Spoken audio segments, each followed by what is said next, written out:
Welcome to Wrestling with Recovery, not another wrestling podcast. No, seriously, we hardly, if ever, talk the currents of pro wrestling. But anywho, if you are looking for pro wrestling content, might I suggest to find folks over at One True Sport. Paul, Dom, Marcus, Andrew, the entire crew over there pushing out some great content, not only relating to today's pro wrestling, but also those of yesteryear. So One True Sport is where you can get your pro wrestling fix. Highly recommend them. But no, here in Wrestling with Recovery, we do talk about, well, wrestling with life after addiction into the recovery phase. And as we start each and every episode, I do want to remind you that this podcast is for informational purposes only and should not be considered legal medical advice. We are not responsible for any losses, damages, or liabilities that may arise from the use of this podcast. This podcast is not intended to replace professional medical or legal advice. The views expressed in this podcast may not be those of the host or the management. Always highly recommend you to do your own research and to definitely consult with the experts, especially when it comes to medical and legal side of things. And also, if you or someone you know is experiencing suicidal thoughts or a crisis, please reach out immediately to the Suicide Prevention Lifeline at 800-273-8255 or text HOME, HOME, to the crisis text line at 741-741. These services are free and confidential. And for those who are across the Pacific, I guess you could be sailing at this time listening in the Pacific or across the Atlantic. Of those with the international flavor, you can also check out our comment section. There we've got the link to the international lines for the Suicide Prevention Lifeline. So want to help get that word out there, and we got you taken care of. Shout out to my man Ben Jones over in Australia for suggesting that. So here we are, episode 9. And as you can tell, I didn't have any like quippy intros. No, I'm gonna get right to business here today. Last week in the episode, we talked about, we talked about pretty much everything: pre-detox, detox, rehab, IOP, PHP, all those different anagrams that can be difficult to follow along with. So today's episode, I'm going to share my 30-day journey in rehab, what it was like to be in rehab, things that I noticed, things I took away from, things I wish I would have noticed, and what have you. I still have this nasty cough, by the way, so I apologize. I'm still fighting it. I'm almost over it, but it still springs up from time to time. So for today's episode, we're going to pick up right back where we left off in terms of last week's program. So if you haven't had a chance yet to listen to it, you can always go back to the archives and check that out to get caught up. So I'm going to pick today's episode up right from where I started my rehab journey, and that was finding the facility. As I mentioned in the previous episode, highly recommend you do a lot of research. What type of facility are you going into? Is it a detox solely? Is it detox and rehab? Is it rehab only? Do they do post rehab programs? Things like that. Get a good lay of the land. It can be overwhelming, so I would suggest you have a friend, a family member, someone that you trust help you out with it, because it can be a lot to go over. So once I decided I was going to go to rehab, I made the calls, alerted my employer, got everything in order. The one thing that really stood out to me, that still holds with me to this day, is the amount of phone calls from the facility. Now, granted, at the time I thought, this is being very pushy. This is overly aggressive. But after watching shows like A&E's Intervention, talking with other counselors, and also others who have been to rehab, it actually makes sense why facilities are like that in terms of following up with you. Because how many times is it that suddenly, whenever it comes time to take action to get better, Do perhaps nerves kick in? Am I doing the right thing? What if I don't get better? What if things turn out worse? What if you play that game and suddenly you're talking yourself out of going to rehab? So with those phone calls and those text messages, kind of helps guide you to make sure, one, you're actually going to still be there, because they are holding a bed for you that could potentially go to somewhere else. And two, just to make sure that you are who you say you are. So, let's fast forward. One of the things that I did, because I got tired of the phone calls, like I was like, look, can I just text you? I will text you every step of the way. And they said, yep, that's fine. Just text us whenever you get to the airport, text us when you land, text us, and we'll make sure we get you there. So I did all that. It was nervous, but and that's whenever my nerves really kicked in. And it's also the time that I reached out to someone, and I'll share who at the end of this episode, that made a huge impact for me in making sure that I stuck with rehab. And I'll share that story here a little bit later on.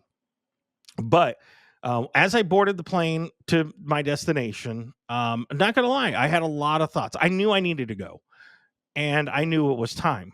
But what I didn't know was what to expect. Everything was happening so fast and in a whirlwind sense that I didn't really get a chance to do much research. So that's where I'm hoping an episode like this and this podcast series can help those.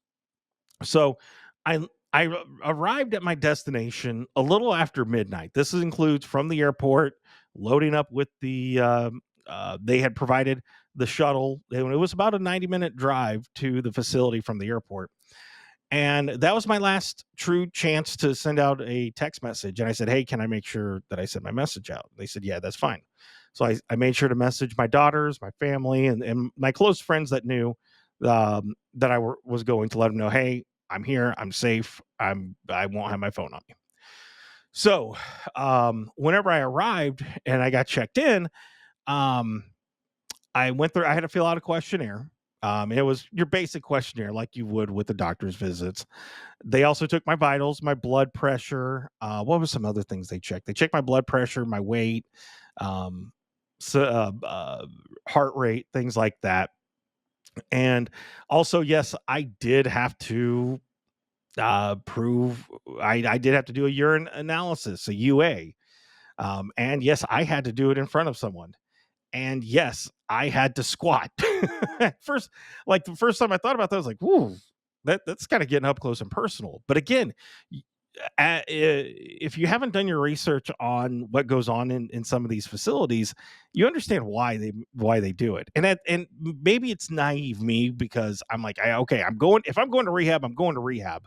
I'm going to go get fixed. I'm going to go get better. I'm not going to, try to sneak anything in. But conversely, there are people that do that. So once I proved that I was, not smuggling anything in, um, that's where I kind of got a lay of the land and got a feel of how things work. So for this episode now, going to lay out kind of what my experience was like. And first, I'm going to start with the facility. The facility was nice. I went to a co-ed facility. One wing of the building was for women, one wing was to men.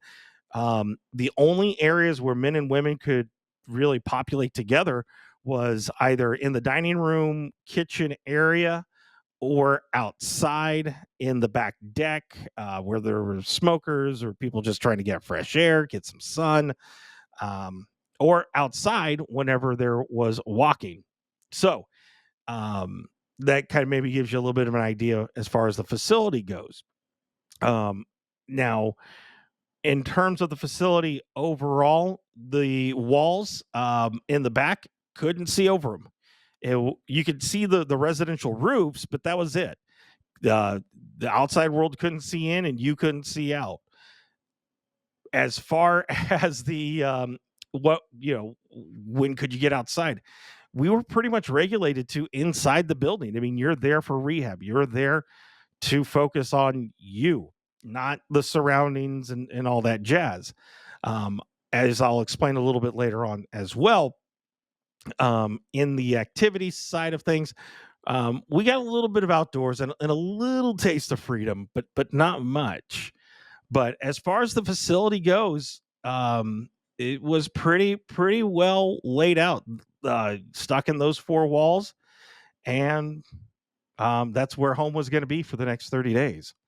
As far as activities go, now this is where I think really the biggest parts of for me started to really take hold.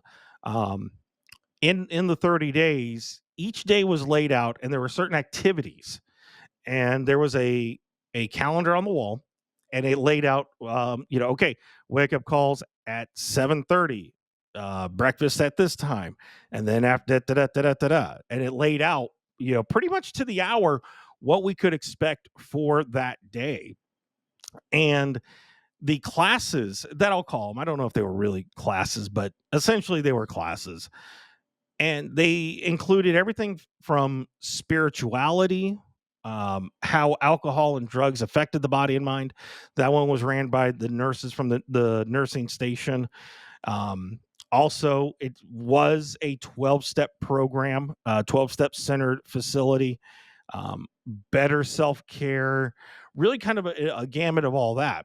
The one thing that I did note was probably about after 2 weeks, I noticed that the classes started repeating, and I thought, man, that's kind of odd. But you think about that. Probably the average turnaround time for a facility is probably closer to 21 days. So by day 21, there's a good chance that over half of the people there are fresh faces. Um, Also, I think it's worth stating that some people get in that first week and they're still detoxing.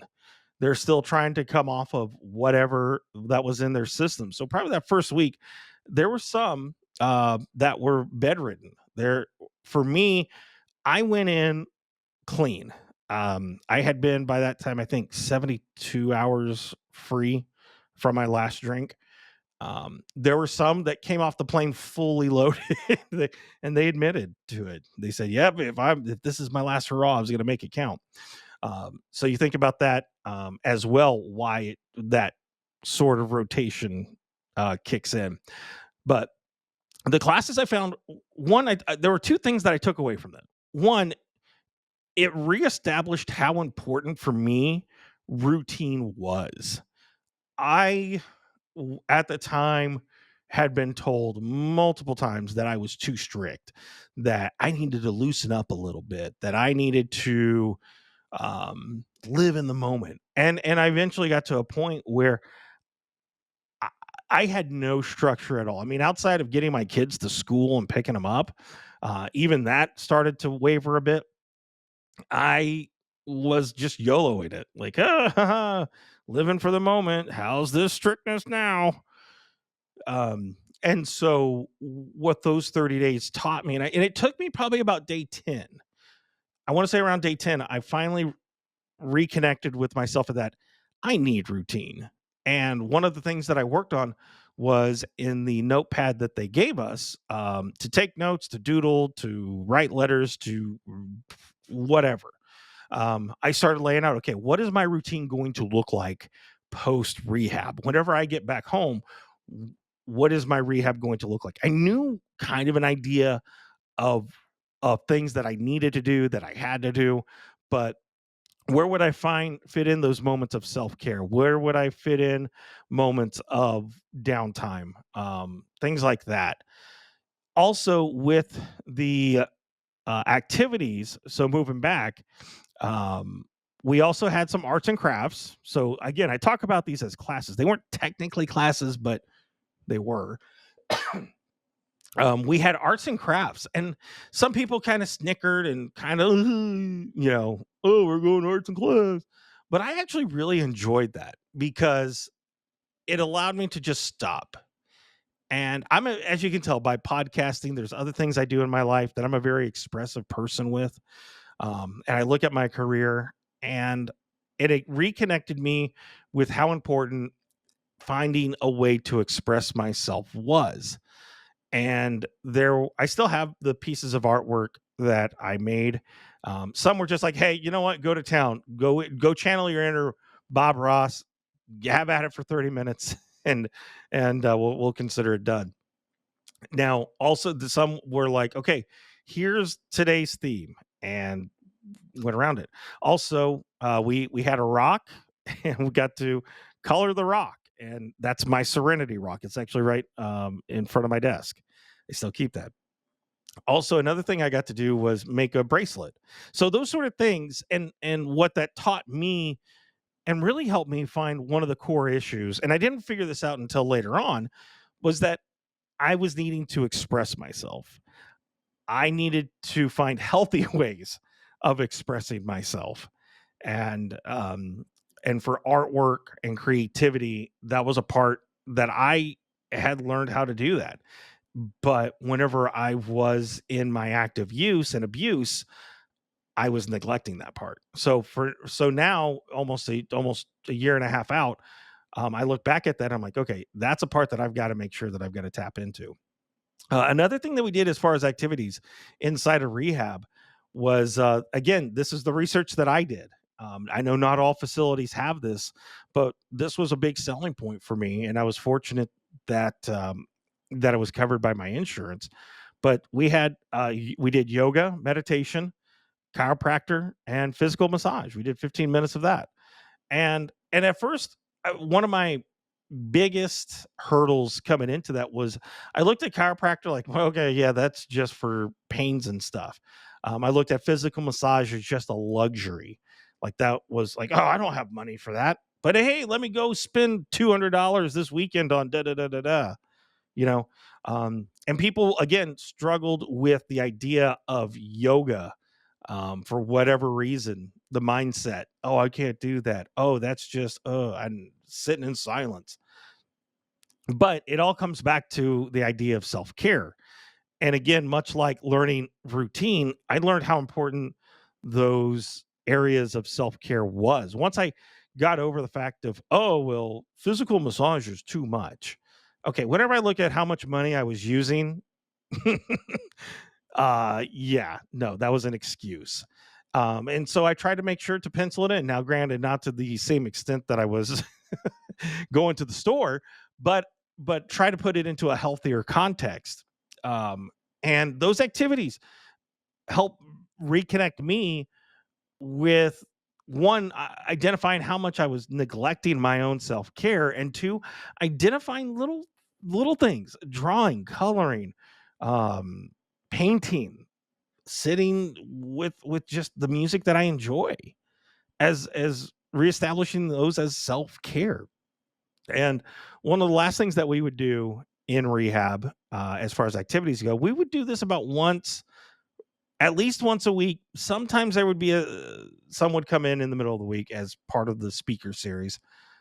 We would hear those in recovery share their stories, um, and I think what's important to keep in mind as far as rehab goes, like in my case, I had been to groups, I've been to therapy, and they weren't taken for me. So whenever it was time for me to go to rehab, I had done all that prior. And so whenever I came in here, I'm like, why are you doing this? This isn't stuff. I mean, this is stuff I've already heard. I had to keep in mind that maybe others, this was their first go around of first admittance that they had a problem. Maybe they were being forced and they hadn't heard a speaker before. Um, and so those sorts of activities kind of help put me into a reminder. Hey, hold on. This is all a unique journey here. So, the other part of rehab, I am duly diagnosed. I battle anxiety and depression, or at least I have. I've been off my meds for a while now, with some guidance, with some strength, with some education. But going into rehab, I was on quite a few meds, and that was one of my biggest fears. Honestly, I was coming up with an excuse. Oh, I'm running out of this med. How am I going to get it? Oh, what if I run? All of that. And one of the things that this facility that I went to, they were able to get the refill. Now, whenever you go, you bring them in the bottle, the prescription bottles themselves.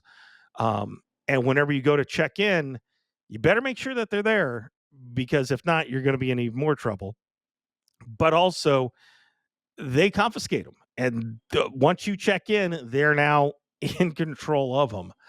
Um, and as far as medications go, we did them 2 times a day. And you always see it in the movies, and in media, where it's like the line of people down the hallway going up to the window. And it's true.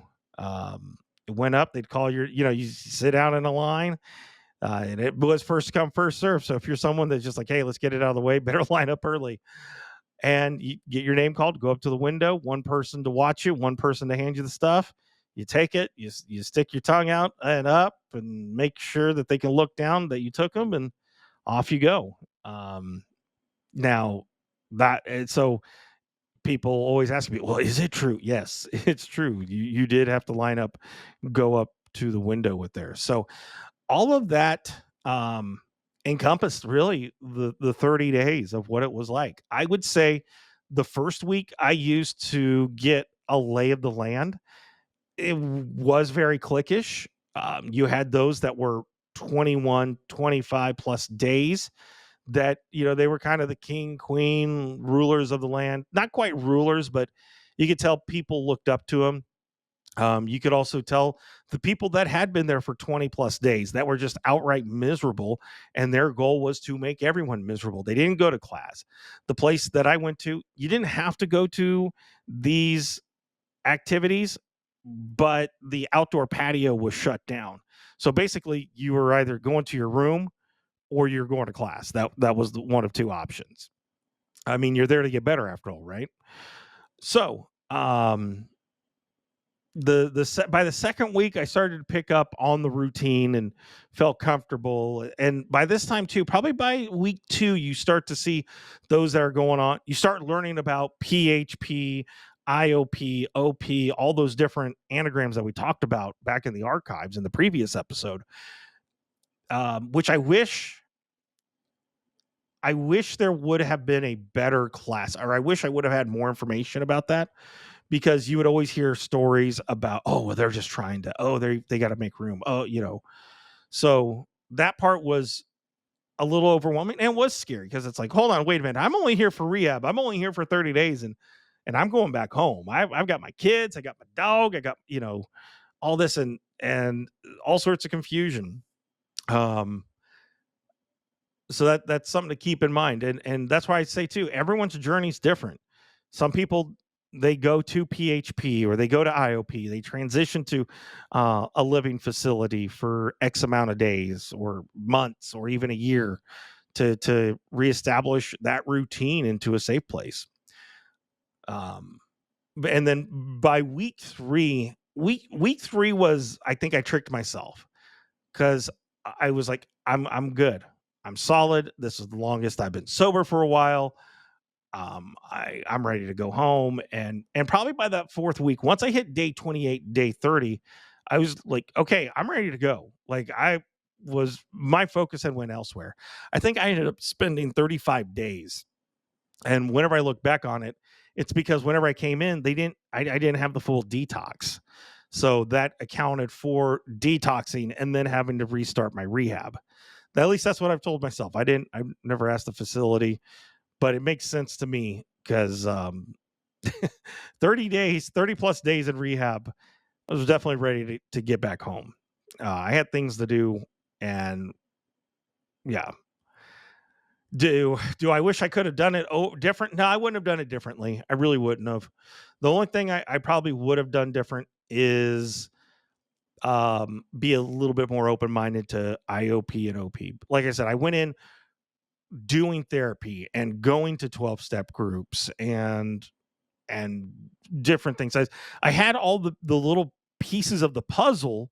I had them there, and I essentially just said, okay, there's the puzzle. I got the puzzle. But I didn't put them all together yet. So that's one thing that I do regret. As far as the people go, one, the roommate situation. I really was lucky. I had 2 great roommates because we both had, all of us had sleeping machines with the CPAP. So lucked out there. Very respectful of one another. We had family, so we were all dads. I think whenever people come in, they try to match up as close as they can given the situation. As I mentioned earlier, some people are coming to rehab and they're just miserable. They don't want to be there. Maybe it's court ordered. Maybe it's the last straw with the family. Maybe it's the last straw with an employer. Oh, I don't have a problem. Oh, there's no reason for me to be here. Oh, this is bull, all that jazz. There are people in rehab that, just like as my goal was to try to get better, was to try to get healthy and straighten. Oh, I just gotta get some days underneath me, things like that. There are people there that their whole goal was they were there for 30 days and they were going to make it everyone's problem, which really sucks. I'll never forget. I went, and there was a guy, and he had that mindset. He was like, okay, yeah, once I'm out here, I'm going back to my girl and da da da da da, and this and that. Like, and he would go to classes, but he would just sit there with his arms folded. He was back within 48 hours. He came back and got loaded, and bad things went down, and so it does happen. But I think that's why if you're gonna go to rehab, go with the intent. You don't have to like it. You really don't. But go in with the mindset of, I don't like it, but I'm going to see what I can take away from this. Be proactive. It doesn't hurt to be proactive. So, yeah, and that was pretty much my rehab stay for 30 days. I think about my journey. I wish I could sit here and say, I went 30 days and I stayed clean. Unfortunately for my journey, that's not it. It took me a while. Like I said, I had the pieces of the puzzle, and some things were clicking at other times, and it's like that puzzle piece. You know what I'm talking about. If you've ever put a puzzle piece together, you've got that one piece right there, and you're just like, where does this stupid thing go? And then you find it, and you're like, oh my god, it just clicks. So for me, that's what it was. I can't sit. I don't try to sit here and say, well, if I would have known or if I would have done, then maybe I don't play that game. My journey is exactly unfolded exactly as it should. Because chances are, if it was any other way, I wouldn't be sitting here telling you about it. So I mentioned at the top of the broadcast that, this isn't a wrestling podcast because we don't talk current wrestling. My hope is maybe I can get some others to share their story, some pro wrestlers, because pro wrestling for me was an escape. It was a way that I connected with family. It's a way I connect with my kids. It's a way I connect with others.